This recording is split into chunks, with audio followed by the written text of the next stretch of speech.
Imagine-se transportado para o ano de 957 a.C. A alvorada desponta sobre Jerusalém e no alto do Monte Moriá surge uma visão que rouba o fôlego de qualquer visitante. Uma estrutura colossal, com paredes banhadas em ouro puro, refletindo a luz do sol como se o próprio céu houvesse descido à terra. Essa era a imagem do Templo de Salomão, uma das maiores maravilhas da história antiga. Mas o que realmente acontecia por trás daqueles muros sagrados?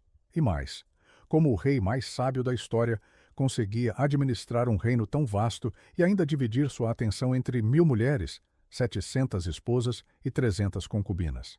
Seria isso humanamente possível? Ou havia algo mais, um segredo escondido por trás de tanto poder e beleza? Hoje, você vai mergulhar numa jornada que mistura fé, história, política e espiritualidade. Um mergulho profundo na vida, no Templo de Salomão, em seus rituais secretos, no cotidiano de um palácio que abrigava 1000 mulheres.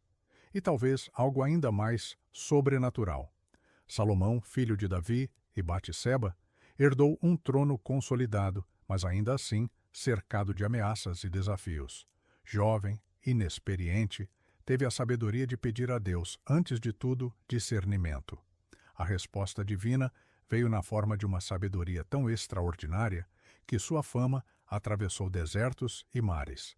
E foi com essa sabedoria que Salomão conduziu o maior projeto de sua vida: construir um templo digno de abrigar a presença do Altíssimo. Foram 7 anos de construção intensa. Mais de 180.000 trabalhadores participaram da obra. O ouro usado, somado às pedras preciosas, madeira de cedro e arte fenícia, equivaleria hoje a bilhões de dólares. Mas o templo não era apenas um monumento físico, era um reflexo do próprio espírito do povo de Israel. Cada detalhe carregava simbolismos. As colunas de bronze, Jaquim e Boaz, simbolizavam estabilidade e força.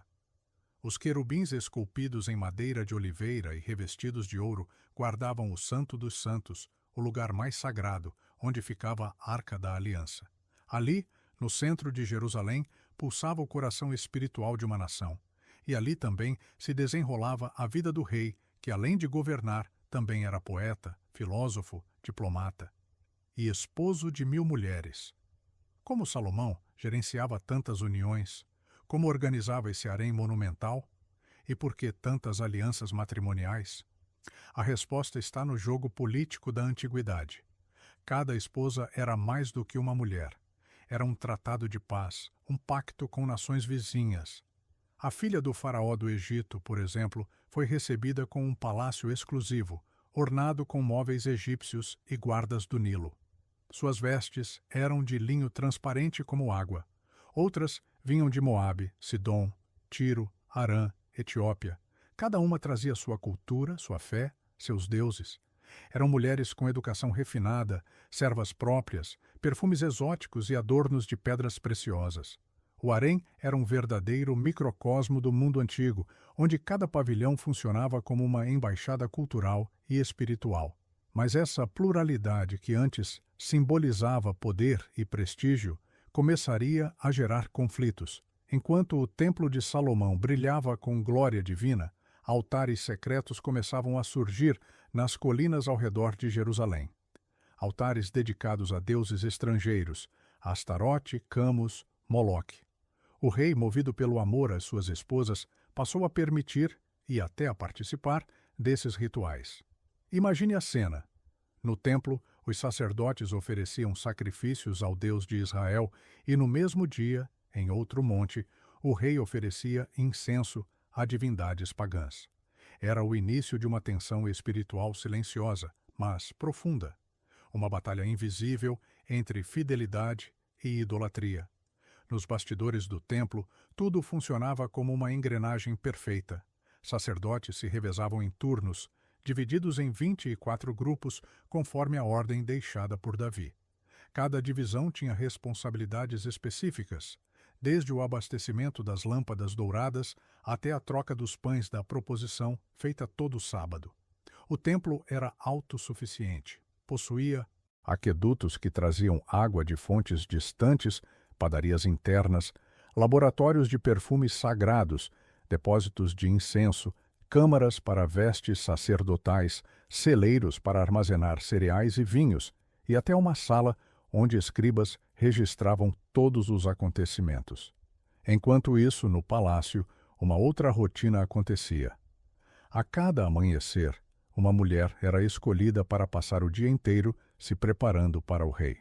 O ritual começava com 7 banhos em piscinas perfumadas com óleos de mirra e aloés. Os cabelos eram trançados com fios de ouro. A pele era hidratada com misturas de mel e leite de cabra. As roupas, costuradas com tecidos vindos da Fenícia, tinham o toque de vestes de seda. À noite, dançarinas tocavam címbalos e flautas. O ar era tomado por um aroma inebriante de incenso, rosas e especiarias. Salomão, o rei poeta, era recebido como uma divindade, mas, por trás do luxo e da música, crescia um abismo entre o homem e o Deus que lhe dera tudo. É nesse contraste que está o gancho emocional deste bloco. O templo brilhava com uma glória sem igual, mas aos poucos algo sombrio se instalava. O rei que construiu a casa de Deus começou a edificar, em segredo, altares estranhos em seu próprio coração. E é justamente isso que nos convida à reflexão. Será que, mesmo cercados de bênçãos, não estamos permitindo que outras alianças contaminem nossa devoção? Se essa mensagem falou com você, comente agora. Senhor, quero edificar minha vida em Ti. E não se esqueça, se você quer continuar explorando os mistérios ocultos da Bíblia, inscreva-se no canal e ative o sininho.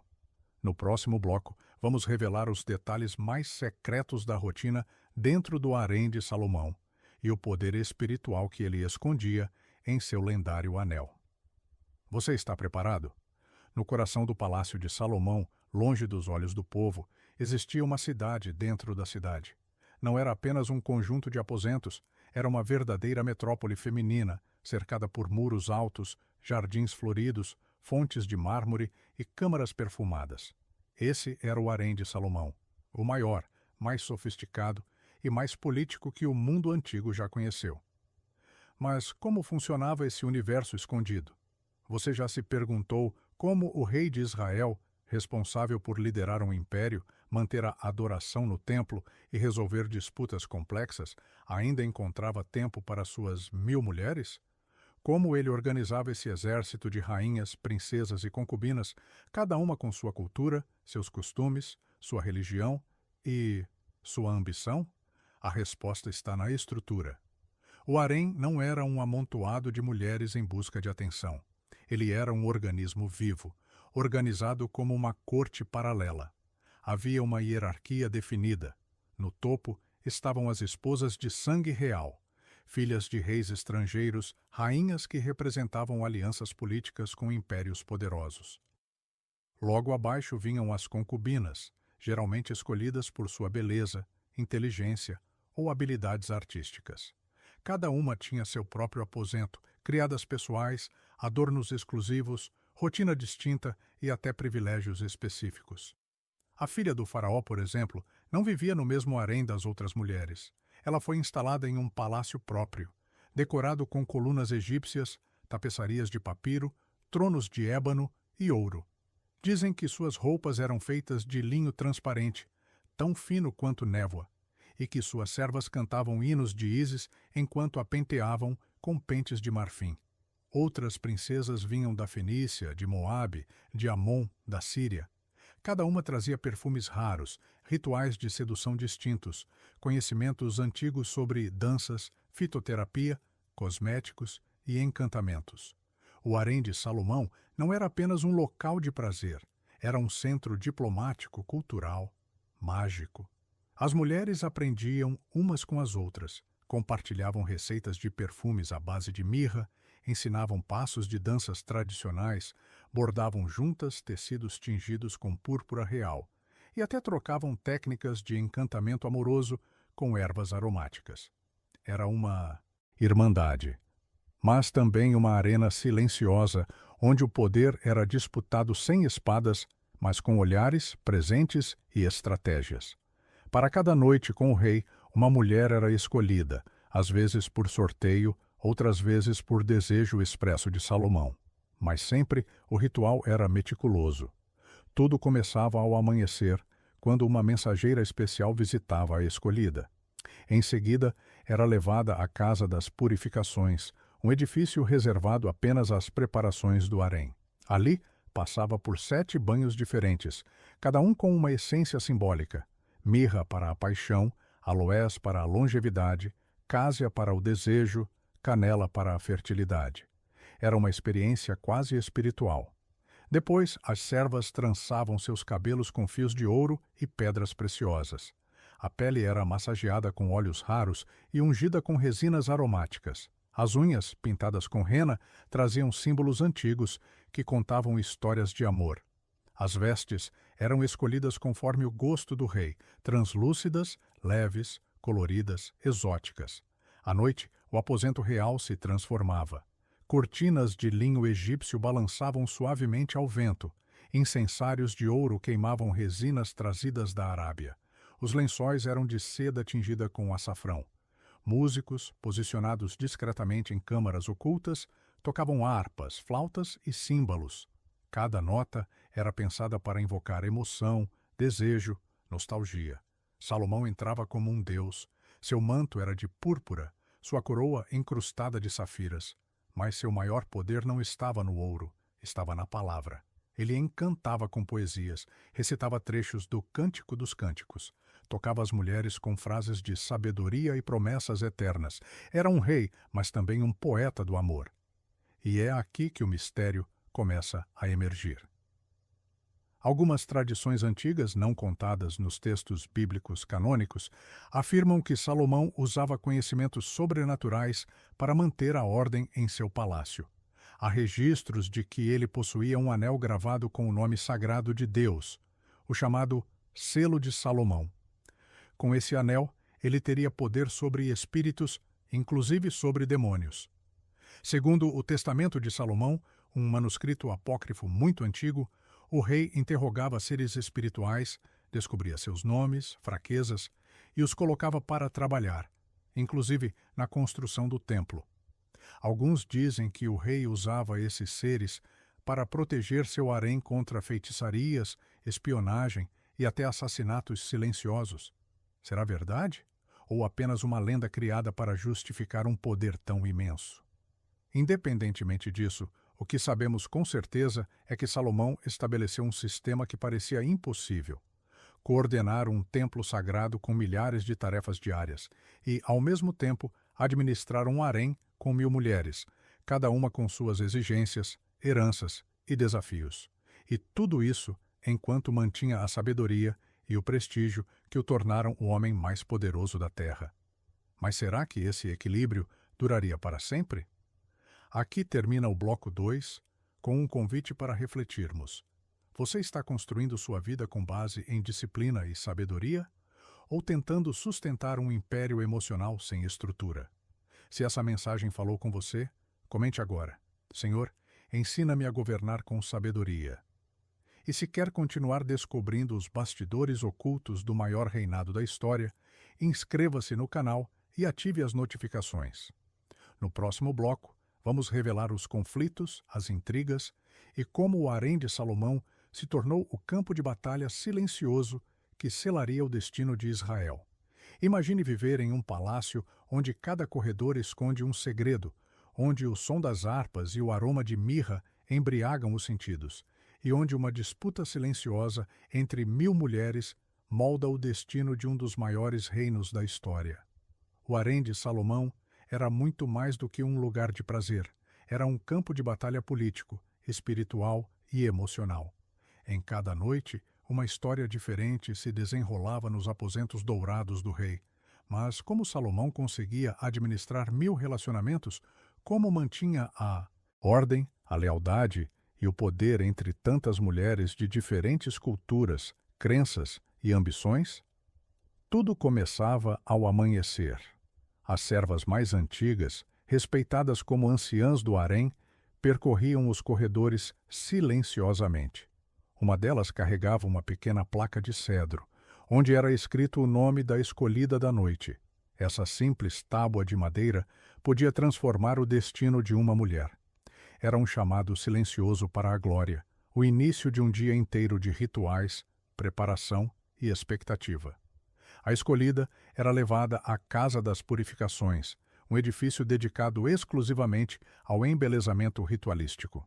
Ali, ela passava por 7 banhos sagrados, cada um infundido com óleos diferentes: mirra, aloés, nardo, cássia, bálsamo, açafrão e óleo de rosa.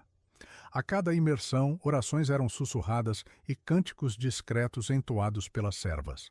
Após os banhos, vinha o tratamento da pele. Usava-se uma fórmula secreta à base de leite de cabra, mel silvestre e pó de pérolas moídas. O rosto era massageado com jade frio, enquanto os cabelos eram penteados com pentes de marfim embebidos em extratos de lavanda e cânfora. Cada fio era trançado com ouro fino e as pontas eram adornadas com pequenas pedras preciosas. As unhas eram pintadas com rena e os olhos delineados com col, uma tradição egípcia que havia sido incorporada ao harém. O vestido da noite era escolhido por uma mestra de vestes que estudava os humores do rei. Se ele estivesse melancólico, tons suaves de azul e prata. Se estivesse exultante, tecidos púrpura e dourados. Os tecidos vinham da Índia, da Fenícia e da Etiópia. Alguns eram tão finos que diziam ser tecidos com fios de vento. Os colares, pulseiras e tiaras eram carregados de simbologia: leões, estrelas de 8 pontas, figos dourados e escaravelhos, cada qual com seu significado místico e político. Enquanto isso, no quarto do rei, os preparativos também aconteciam. O ambiente era purificado com incenso do Líbano e as cortinas pesadas de linho egípcio eram trocadas por véus de seda leve. No centro do aposento, o leito de Salomão, feito de madeira de sândalo e adornado com rubis e esmeraldas, era coberto com lençóis bordados à mão por artesãs sidônias. Pétalas de flor de lótus eram espalhadas pelo chão e lamparinas aromáticas preenchiam o ar com fragrâncias quentes. Até o posicionamento das almofadas obedecia a critérios astrológicos em busca de harmonia energética. Quando a noite finalmente caía sobre Jerusalém, a escolhida era conduzida em silêncio pelos corredores do palácio, acompanhada por músicos que tocavam o Cântico dos Cânticos em harpas de cordas douradas. Ela caminhava por salões iluminados por luzes suaves, atravessando jardins perfumados e fontes de mármore. O clima era de sagrado mistério. Ao entrar no quarto, ajoelhava-se diante do rei e um silêncio reverente tomava conta do ambiente. Mas o que acontecia depois não era apenas sedução. Era política, era poder, era teologia. Cada esposa, cada concubina, representava um tratado, uma promessa, uma ponte entre nações. Ao se deitar com a filha de um rei estrangeiro, Salomão não apenas celebrava a beleza feminina, ele selava alianças que mantinham a paz em Israel. Mas com essa paz vinham os deuses estrangeiros. A filha do faraó adorava Ísis e Osíris, as sidônias cultuavam Astarote, as moabitas prestavam culto a Quemós, e aos poucos altares foram erguidos nos arredores de Jerusalém, não no templo, mas nas colinas, pequenos, escondidos, silenciosos, mas sempre presentes. Salomão, curioso e instruído, não resistia ao conhecimento. Começou a participar dos rituais, primeiro como observador, depois como participante. Os profetas advertiam, os sacerdotes murmuravam, mas a música do harém era mais doce, mais constante, e a fé do povo começou a vacilar. O rei, antes símbolo da sabedoria divina, se tornava agora um homem dividido entre o Deus de Israel e os encantos de mulheres que traziam consigo outros deuses. Enquanto isso, as intrigas dentro do harém intensificavam. Com 1000 mulheres e centenas de filhos, a sucessão ao trono era uma questão delicada. Cada mãe sonhava que seu filho fosse o herdeiro. E por isso, alianças eram formadas entre esposas rivais, presentes eram enviados, escribas redigiam cartas secretas, e até assassinatos silenciosos eram sussurrados pelos corredores de mármore. As mulheres mais influentes tinham acesso ao Salão do Conselho Íntimo, um espaço exclusivo onde podiam discutir temas do reino diretamente com o rei. Algumas eram eruditas, outras estrategistas políticas. Havia aquelas que dominavam línguas estrangeiras e traduziam tratados. E havia ainda as que manipulavam através de encantos e feitiçarias trazidas de suas terras natais. Esse harém não era apenas uma coleção de mulheres, era uma rede de poder silenciosa, mas incrivelmente eficaz. Era nesse ambiente que Salomão usava seu lendário anel, um artefato gravado com o nome sagrado de Deus. Com ele, segundo antigas tradições, o rei dominava espíritos e demônios. Esses seres eram forçados a realizar tarefas sobre-humanas, como mover pedras gigantescas, buscar tesouros escondidos e revelar mistérios da natureza. O Testamento de Salomão, um texto antigo e misterioso, relata diálogos entre o rei e diversos demônios, cada um com seus poderes, fraquezas e propósitos ocultos. Ele os interrogava com sabedoria e os registrava em tomos secretos que muitos acreditam estarem perdidos até hoje. Mas mesmo com tanto poder, Salomão sentia o peso das escolhas. Seu coração estava dividido, sua mente sobrecarregada e sua fé fragmentada.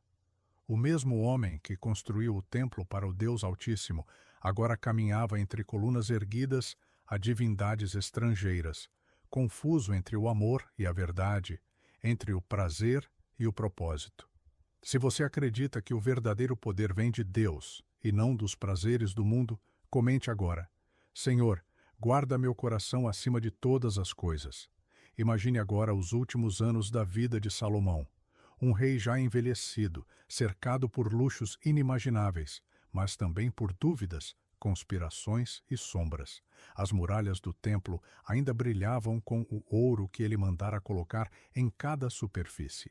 Os corredores do palácio ainda exalavam os perfumes raros das esposas, vindas de todos os cantos do mundo.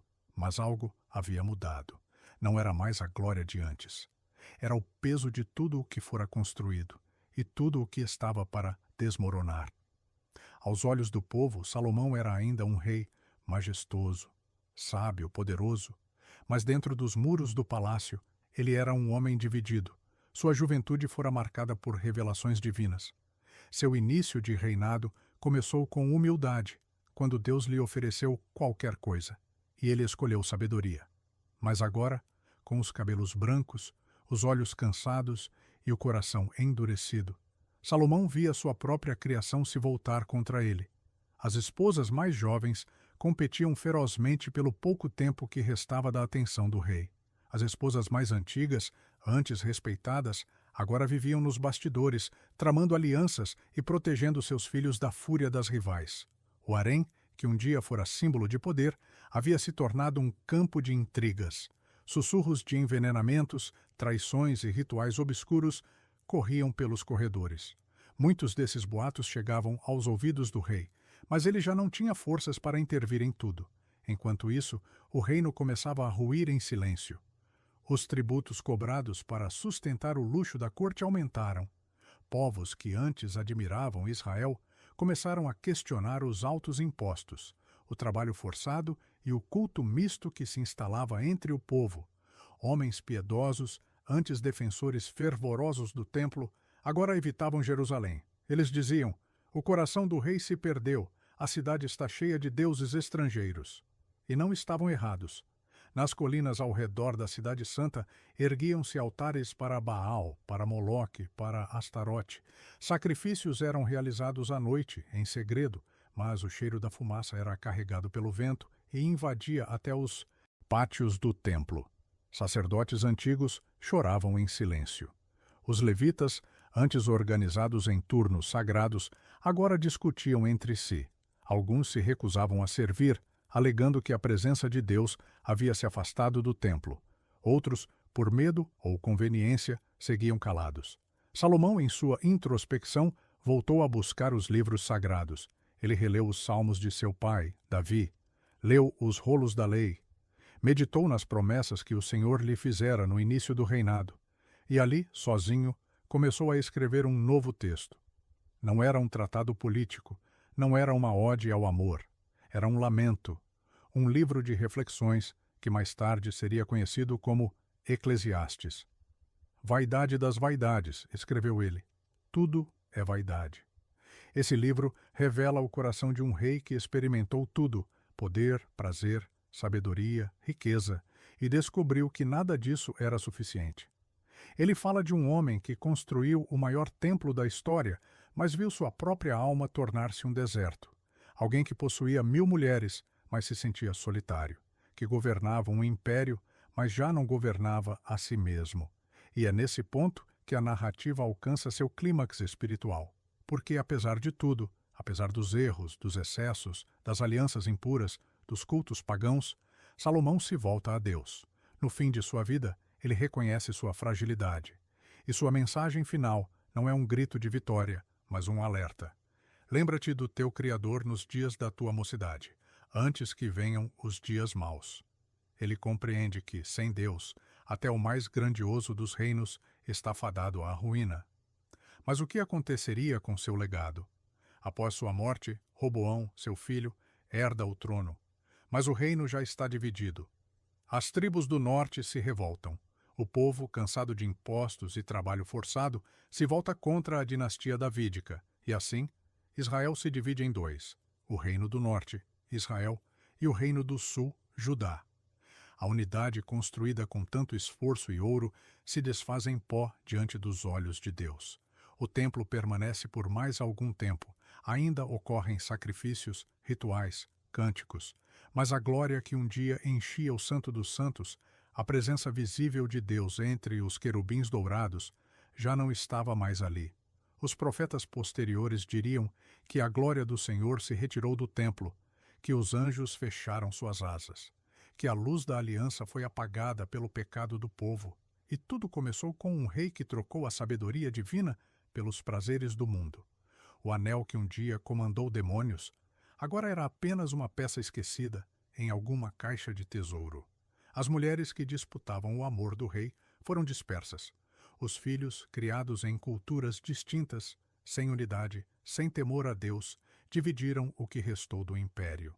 E a lição que ecoa através dos séculos é clara: nem todo ouro é glória, e nem todo poder vem de Deus. Salomão foi o homem mais sábio que já viveu. Mas até a sabedoria, sem obediência, pode se perder. Ele viu o templo brilhar como o sol, mas também viu a fé do povo se apagar como uma vela ao vento. E agora, milhares de anos depois, olhamos para essa história com olhos de aprendizado. O templo já não existe, foi destruído, mas a promessa de Deus permanece. Porque um dia um descendente de Davi, nascido numa manjedoura simples, viria para restaurar não um reino político, mas um reino eterno. Jesus, o Filho de Deus, seria maior que Salomão. Ele não teria 1000 esposas, teria uma noiva, a igreja. Ele não precisaria de ouro, seu trono seria a cruz, e seu templo, o coração de cada crente. Salomão falhou, mas Deus não falha. O homem vacila, mas o Senhor cumpre suas promessas. Se essa história tocou seu coração, reflita comigo. Talvez você esteja construindo seu próprio templo, seu sucesso, sua família, sua carreira. Mas se Deus não estiver no centro, tudo isso será vaidade. É tempo de voltar, de entregar a liderança da sua vida ao Rei que nunca erra. A vida de Salomão é uma lição viva para todos nós. Ela mostra que a sabedoria sem temor a Deus é perigosa, que os prazeres sem limites corroem a alma, que o sucesso sem princípios espirituais é só um castelo de areia. Mas também nos mostra que Deus é misericordioso, que mesmo no fim há espaço para arrependimento, que mesmo os erros mais graves podem ser usados por Deus para nos ensinar. Se você chegou até aqui, é porque essa mensagem falou com você. Então eu te peço, não saia sem fazer algo a respeito. Inscreva-se agora no canal, ative as notificações e compartilhe este vídeo com alguém que precisa ouvir essa história. E se você quer declarar sua fé hoje, comente abaixo. Eu escolho servir ao Deus de Salomão, mas com o coração inteiro. Que o Senhor te abençoe, te guarde e te conduza com sabedoria, humildade e fidelidade todos os dias da sua vida. Amém.